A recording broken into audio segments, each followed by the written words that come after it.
வணக்கம் ஃப்ரெண்ட்ஸ். இன்றைக்கி நாம் ரொம்ப இன்ட்ரெஸ்டிங்கான ஒரு விஷயத்தை பார்க்க போகிறோம். சாதாரணமாக நம்ம எல்லாம் குப்பையாக நினச்சி தூர போடுற அந்த தேங்காய் ஓடு எப்படி ஒரு பெரிய பிஸ்னஸாக மாறுது அப்படின்றத இந்த வீடியோவில் தெரிஞ்சுக்கலாம். இந்த ஃபேக்ட்ரியில் தேங்காய் ஓடுகளில் முதல்ல பெரிய பெரிய தோப்புகள்லேருந்து கலெக்ட் பண்ணுறாங்க. அது பெரிய பெரிய லாரி டெம்போ அதில் இந்த ஃபேக்ட்ரிக்கு சேருது. இதை தண்ணியில் ஊற வைக்கிறாங்க.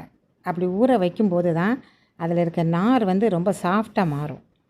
அப்புறம் இதை ஒரு நீல பெல்ட்டு மாதிரி ஒன்று இருக்குது, அதில் போட்டு நேராக அது மிஷினுக்கு அனுப்புகிறாங்க. அந்த மிஷினில் ப்ராசஸிங் நடக்குது. அது எப்படின்னா, அந்த தேங்காய் ஓடுகளை க்ரஷ் பண்ணுது. அப்படி க்ரஷ் பண்ணும்போது அந்த தேங்காய் ஓட்டில் இருக்கிற நாரும் அந்த தூளும் தனித்தனியாக விழுது. இப்போ அந்த நாரை வச்சு என்ன பண்ணுறாங்கன்னா, அந்த நாரை தனியாக எடுத்துகிட்டு போய் இன்னொரு ஃபேக்ட்ரியில் கொண்டு போய் அதில் இருந்து மேட்ரஸ்ஸு, டோர் மேட்டு அந்த மாதிரி அதை செய்கிறாங்க. யூஸ்ஃபுல்லான ஒரு ப்ராடக்டாக செய்கிறாங்க. இன்னொரு பக்கம் அந்த கொக்கோ பீட்டு தூள் அது தனியாக விழுது. அதை எல்லாம் கலெக்ட் பண்ணி அது இன்னொரு ஃபேக்ட்ரியில் போய் அதை திரும்ப நல்லா கம்ப்ரஸ் பண்ணி நல்லா அழுத்தி ஒரு செங்கல் சைஸுக்கு கொண்டு அதை கொக்கோ பீட்டு மாதிரி செய்கிறாங்க. இது வெளிநாடுகளெலாம் ரொம்ப டிமாண்ட் இருக்குது. அது செடிகளுக்கு ரொம்ப மாய்ஸ்சரைசர். நம்ம இடத்துலையுமே அந்த கொக்கோ பீட் எல்லா கார்டன்லேயும் வாங்குகிறாங்க. அது ரொம்ப யூஸாகவும் இருக்கும். அது சின்னதாக இருந்தாலும் அதை நம்ம ஊற வைக்கும்போது அது ரொம்ப நிறைய வந்துடும் அந்த கொக்கோ பீட். இது செடிகளுக்கு ஈரப்பதத்தை அப்படியே தக்க வைக்குது. இந்த மாதிரி இது ஒரு சின்ன ஒரு இண்டஸ்ட்ரி. அதில் நிறைய பேர் வேலை பார்க்குறாங்க. வேலை பார்த்து நல்ல லாபம் சம்பாதிக்கிறாங்க. இதில் இருக்கிற இந்த நார், இந்த கொக்கோ பீட் இதெல்லாமே வெளிநாடுகளில் ரொம்ப டிமாண்டாக இருக்கான். நான் அந்த ஓனரை கூட பார்த்து பேசினேன்.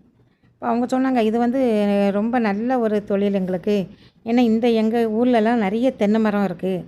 அதனால் அதில் இருக்கிற அந்த ஓடை வாங்கி நாங்கள் ரொம்ப லாபகரமாக பிஸ்னஸ் பண்ணுறோம். அதே மாதிரி எங்கள் ஊரில் இருக்கிற நிறைய இளைஞர்களுக்கு நான் வேலை வாய்ப்பும் கொடுக்குறேன் அப்படின்னு சொன்னார். ஆனால் அதை கேட்க ரொம்ப சந்தோஷமாக இருக்குது. ஏன்னா இப்போது வேலை வாய்ப்பு இல்லை அப்படின்னு சொல்கிறவங்களுக்கு இந்த கிராமங்களில் இந்த மாதிரி ஒரு தொழில் ஆரம்பித்து அவங்க அழகாக நல்லபடியாக நடத்துகிறது ரொம்ப நல்லா இருக்குது. அந்த ஃபேக்ட்ரியில் பார்க்குறதுக்கும் அந்த ஓனர் அவ்வளோ நல்ல ஒரு மெத்தடை நமக்கு எப்படி இதுலேருந்து எப்படி போகுது, இது என்ன அப்படின்னு ஒவ்வொரு பாயிண்டாக நமக்கு சொல்லி தந்தாங்க. அது நல்லா இருந்துச்சு. ஒரு லாபகரமான தொழிலாக அவங்க பண்ணுறாங்க. இதே மாதிரி அந்த ஊர் ரொம்ப அழகான ஒரு ஊர். கன்னியாகுமரி மாவட்டத்தில் முகிலன் குடியிருப்பு அப்படின்ற இடத்துல தான் அந்த இருக்குது.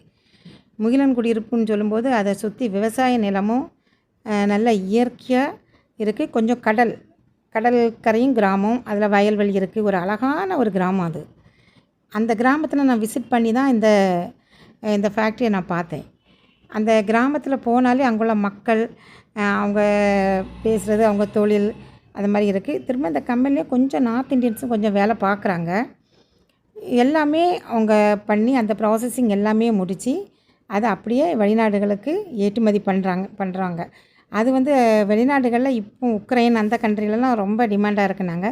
இப்போ நீங்கள் பார்க்குறது தான் அந்த ஃபேக்ட்ரியோட ஓனர். அவர் ரொம்ப நல்ல டைப்பாக நமக்கு என்னென்ன இதில் எனக்கு இருக்குது, என்னென்ன ப்ராசஸிங் எல்லாமே அவங்க நல்லா அழகாக சொல்லி தந்தாங்க.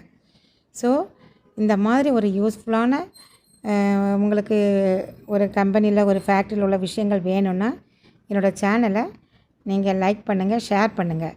இனி அடுத்த ஒரு வீடியோவில் இந்த கொக்கோ பீட்டெல்லாம் அதை எப்படி மிஷினில் போட்டு அதை எப்படி கம்ப்ரஸ் பண்ணி கொக்கோ பீட்டாக செய்கிறாங்கன்றதை நான் அடுத்த வீடியோவில் உங்களுக்கு காமிப்பேன். ஓகே ஃப்ரெண்ட்ஸ், பாய்.